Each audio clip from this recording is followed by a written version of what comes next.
லால் சலாம் படம் தோல்வி அடைஞ்சதுக்கு இதுதான் காரணமா அப்படிங்கிற மாதிரி ஐஸ்வர்யா ரஜினிகாந்த் அவர்கள் விளக்க கொடுத்திருக்க இந்த விஷயம் சோசியல் மீடியால பயங்கர வைரலா போயிட்டு இருக்கு. அத பத்தி இந்த வீடியோல நம்ம இப்போ முழுமையா பார்க்கலாம். தன்னோட மகனுக்காகவே அவங்களோட கெரியர்ல இருந்து பிரேக் எடுத்திருந்தாங்க ஐஸ்வர்யா ரஜினிகாந்த் அவர்கள். இப்ப கம்பேக் கொடுக்கிற மாதிரி லால் சலாம் அப்படிங்கிற ஒரு படத்தை எடுத்தாங்க. அதுல ரஜினிகாந்த், விஷ்ணு விஷால், விக்ராந்த், ஜீவிதான்னு சொல்லிட்டு நிறைய நடிகர்கள் நடிச்சிருந்தாங்க.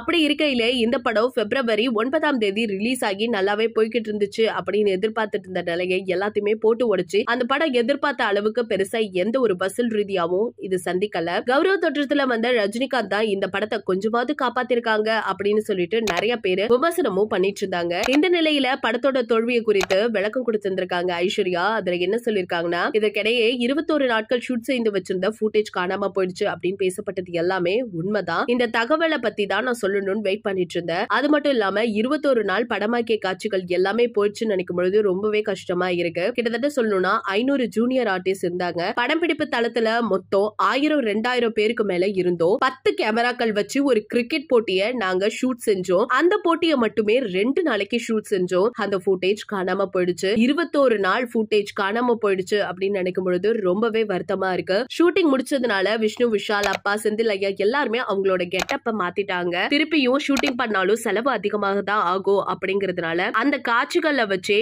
எடிட் செஞ்சோம். மீண்டும் ஷூட் பண்ணணும்னா பண்ணலாம் அப்படின்னு விஷ்ணு விஷால் அப்பாவும் சொன்னாங்க. அந்த காட்சியில இருந்த ஹார்ட் டிஸ்க் மிஸ் ஆகிடுச்சு அப்படின்னு சொன்னேன். அது மட்டும் இல்லாம லால் சலாம் படம் எதிர்பார்த்த அளவுக்கு இல்லாம போனதற்கு அந்த ஃபுட்டேஜ் காணாம போனதுதான் ஒரு காரணமாகிடுச்சு. ரஜினியின் மகள் இயக்கிய படத்துல ஃபுட்டேஜ் காணாம போயிருச்சு அப்படிங்கறத பத்தி தான் நிறைய பேர் பேசிக்கிட்டு இருந்தாங்க. ஒருவேளை இந்த படம் நல்லா வரக்கூடாது அப்படின்னு யாராவது வேணும்னே இந்த ஹார்ட் டிஸ்க எடுத்திருப்பாங்களா அப்படின்னு தெரியல அப்படின்னு சினிமா ரசிகர்கள் ஒரு பக்கம் கேள்வியும் எழுப்பிட்டு வந்துட்டு இருக்காங்க. இத பத்தி இன்னைக்குமே முழுமையா தெரியல. லால் சலாம் படத்துல 2வது பகுதி வெறும் 10 நிமிடங்கள்ல மட்டுமே ரஜினி வர்றது போலதான் நாங்க கதையை வச்சிருந்தோம். ஆனா அதுக்கப்புறம் வேற வழி இல்லாம சூப்பர் ஸ்டார் பெயருக்கு வந்து போனா நல்லா இருக்காது, ரசிகர்கள் ஏத்துக்க மாட்டாங்க அப்படின்னு சொல்லிதான் கடைசி நேரத்துல அந்த கதாபாத்திரம் முழுக்க அந்த படத்துல அவர் வந்துட்டு போற மாதிரி காட்சிகளை நாங்க மாத்தி வச்சோம் அப்படின்னு ஐஸ்வர்யா ரொம்ப தெளிவா விளக்கம் கொடுத்திருக்காங்க. இதை கேட்ட ரசிகர்கள் எல்லாருமே அப்ப படம் ஃபிளாப் ஆனதுக்கு இதுதான் காரணம் அப்படின்னு சொல்லிட்டு அவங்க கமெண்ட் செக்ஷன்ல பயங்கர கருத்துக்களை தெரிவிச்சுட்டு வந்துட்டு இருக்காங்க. உங்களோட கருத்துக்கள் என்ன அப்படிங்கறத மறக்காம ஷேர் பண்ணிக்கோங்க. இது போல பல அப்டேட்ஸ் தெரிஞ்சுக்க நம்ம சேனலை சப்ஸ்கிரைப் பண்ணி வச்சுக்கோங்க.